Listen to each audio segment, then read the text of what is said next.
Welcome back to this video series. My name is Harry, and today we will go to GitHub again, where we got the last add-on for Blender, and then download Blender GIS. You just have to go to code, download zip, and then you should be fine. Then just go into Blender, go File, Preferences, Install, Downloads, get Blender GIS Master, download that, install add-on, and then just click it to pull it into Blender. And that should appear here in your viewport.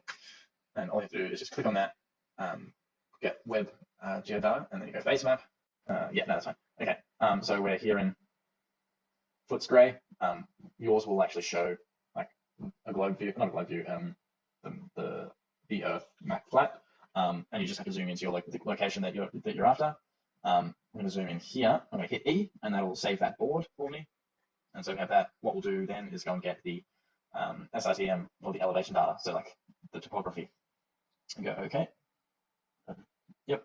That might take a little while, but the edge conditions will change when it is imported. There we go. If we zoom around a little bit, we can see that it's not flat, which is really cool. We go GIS again, and then we go and get OSM data. So this is going to have our buildings, highways, land use, leisure, natural landscape. I'm not sure what that means. Railway, waterways.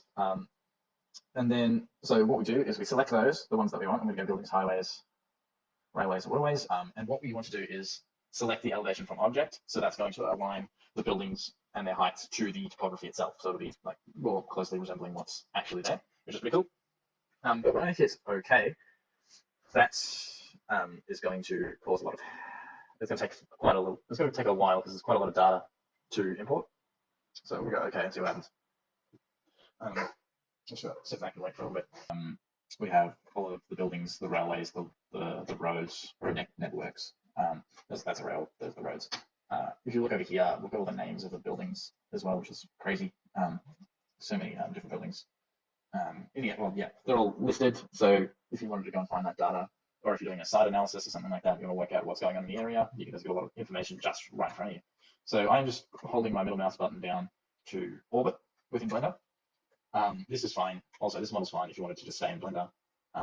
Though, if you're watching these videos, I don't know why you would be, but you probably know how to use Rhino. So we're going to do that instead. What we need to do that, we need to essentially just grab the top curves of each of these buildings so that we can bring them into Rhino and extrude them down and then cap them to make them solid polysurfaces or closed polysurfaces. And how we do that is we select everything. We go tab to make it into editing mode, and you want to be selecting, up the top here where my mouse is, you have these selection modes. So this one at the moment, it defaults to the points, so it'll have you selecting points. You don't want that, so I select the face. And if we go, I think it's Shift Control I. Oh no, that's everything. Shift G, and then select normal, and that'll select all of the faces in the same plane, pointing on the same plane in the same direction. And that's really handy. So then you can go Shift Control I, selecting the inverse, and then deleting those. And you want to go delete only faces. Oh, actually, sorry. Delete. Just go delete faces, and that should get rid of all of the curves. Oh, there we go. And if we just going to turn all these railways off because we don't actually need that stuff. It's just going to keep it a bit confusing. Railways, yeah. Okay, so we select those faces and then select all of them again.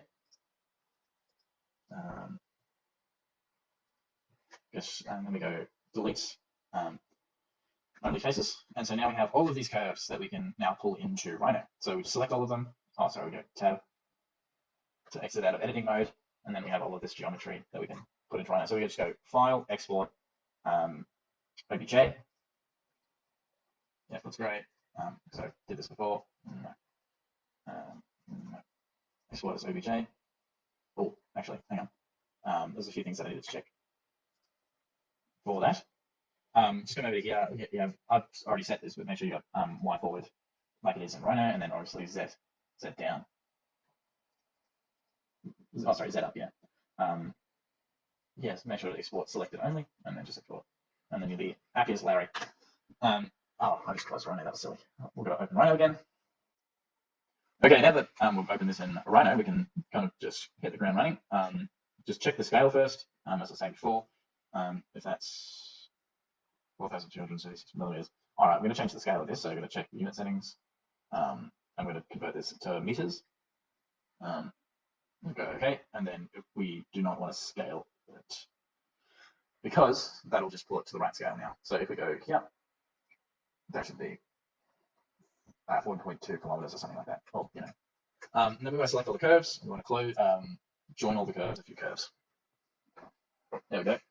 And then what we'll do now is we'll go select open curves. But for now, I'm just going to delete all of these because we don't need them.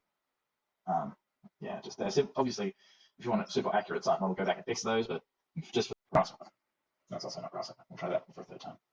And there we go. All right. Now we're going to use grasshopper to do this. But I actually forgot to export the topography.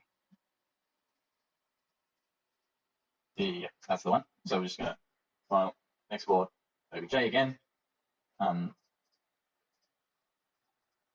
To electrical glue, that should be fine. Grasshopper's opened up now. So we'll go file, import.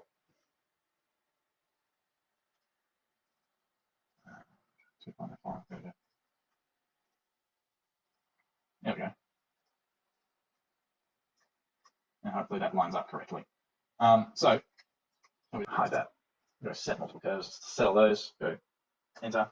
Then we're going to go get the center point, centroid. Oh, that's not it. We need the center of those curves. So what we're going to do is we're going to get the area component to plug those geometries in, and that's going to give us a bunch of points with all of those center points. Now. Okay, so now that we've pulled this into, we've got all those curves loaded into Grasshopper.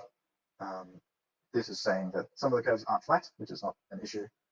This is just going to be like a quick model. What I didn't realize was that I forgot to do is we hadn't pulled in all of the other data that we need. Okay. I've just undone some of the stuff that we did just before, which is fine. You need a tab. Select that. Select the topography. That could have actually gone in with the other curves, but we just forgot to do that. But we can just grab these, the roads, file, export, export, OBJ, Footscrape roads. That's what we need. Roads, OBJ, and then have all the same settings as before. Export OBJ, and then we're going to repeat that process for the rails because we want them on separate layers, and it's easier just to import them separately. Yeah, okay. Is that here? It's great. Rails, open those ones. Okay. We're going to create a layout, rails, railway. Change object layout like that, and just turn it off for now because we don't actually need it, and then do the same. Because importing it will keep it at the same origin point as well, which is good for what we're doing. Okay, and then roads. Change layer, and then just turn that layer off again, and then we're going to come back to Grasshopper, and we're going to do something. We're going to extrude them down. So we're going to get our topography that we've loaded in before. We're going to set. We can also reference this in Grasshopper. Bounding box, not bounding box, geometry. That's what we need. Set one geometry, which is cool.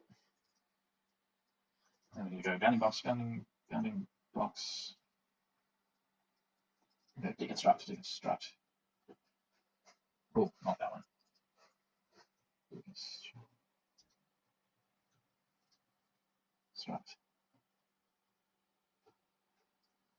And then if we go panel, we can work out which one is. Never mind. Oh, what we'll do instead, we'll delete that. We'll just go in Rhino bounding box. So we have this box here, and then we can just go explode, deselect the bottom panel.